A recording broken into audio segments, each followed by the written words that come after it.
Assalamualaikum warahmatullahi wabarakatuh. My name is Azharin Gracia from 9.4. Today I will reading about transcript A. We saw yet in the summer, in about July, I think, but we weren't really serious about moving then, so we didn't even go and see it. It wasn't until November when they advertised it that we got in touch with the agency and had a look. They do put the price down since the summer too, I suppose because it had been empty so long, so that made it more affordable for us, which helped us make up our minds.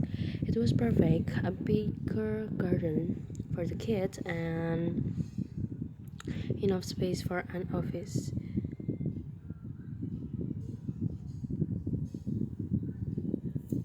In winter it was lovely, very cozy, in fact, which is important to me, as I really feel the cold, whereas my husband will open a window when it's minus temperature outside.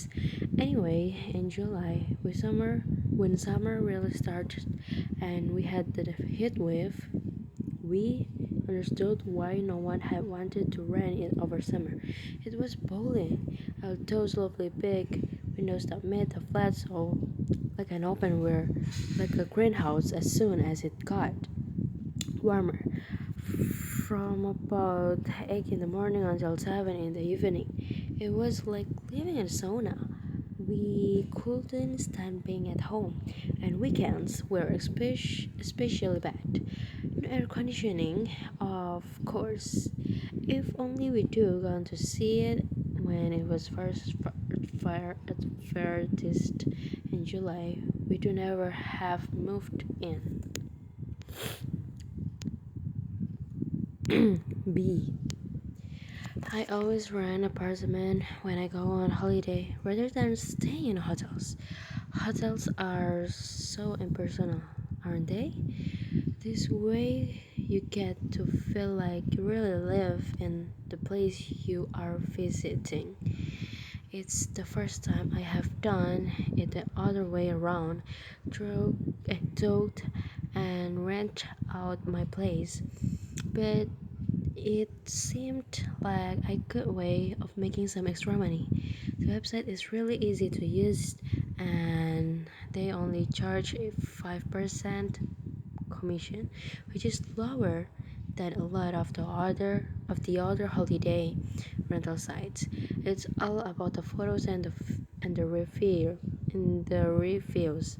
Get the photos right and the place can look really upmarket and spacious, but you don't want to make it look too much better than it really is. You end up with a bad review. It's better to undersell and offer delivery so guests are are pleasantly surprised and leave an extra positive review. So far, I'm averaging 3 stars because of one bad review that broke my average down from 4.5 stars. But hopefully, I will get it back up during the busy season.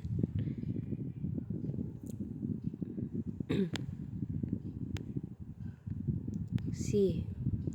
Buying a house seems so far out my reach, it's almost impossible.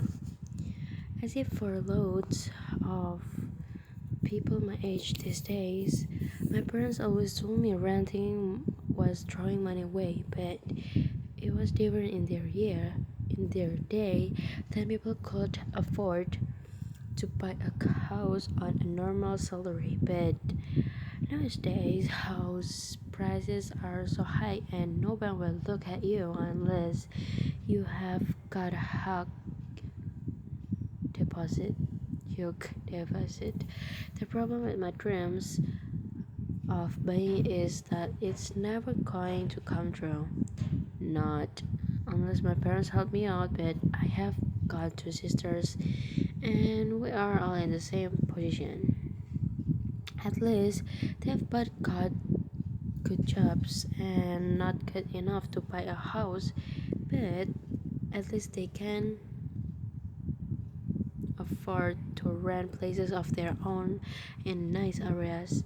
I just don't earn enough to run around here.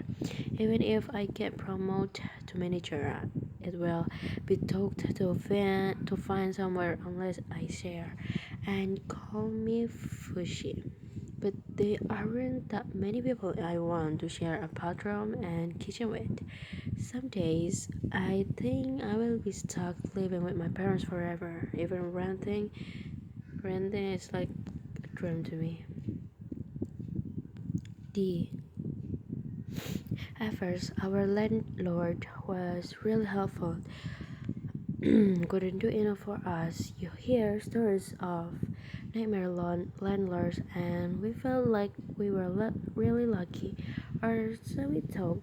Anyway, he redecorated the whole place from top to bottom and let us keep all the bills in his name, so we didn't have to bother of contacting all the companies ourselves.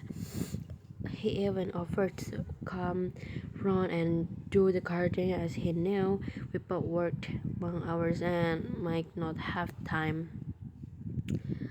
That's where the problem starts now. Now I look back, then he do pop around just to check.